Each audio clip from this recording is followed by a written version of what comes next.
বলো। জয় হিন্দ, নমস্কার। আমি শ্রাবস্তী ভট্টাচার্য, ক্লাস 8-এ পড়ি এবং শিশুবিহার হায়ার সেকেন্ডারি স্কুল থেকে এখানে এসেছি।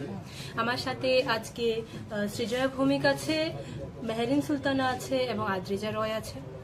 আজ আমি এখানে অ্যাজ সেকেন্ড ওসি হিসাবে রিক্রুট হয়েছি এবং আমার খুবই ভালো লাগছে যে আমরা সকলেই এটা ফিল করি যে পুলিশকে সবাই অ্যাজ এ ভয়ের চোখে দেখে, বাট আমি আজকে এখানে এসে বুঝতে পারছি যে পুলিশ ভয়ের চোখে দেখার জন্য নয়, সেটা আমাদের সাহায্য করার জন্য এবং আমাদেরকে প্রোটেক্ট করার জন্য পুলিশ প্রত্যেকটা স্টেটে রয়েছে।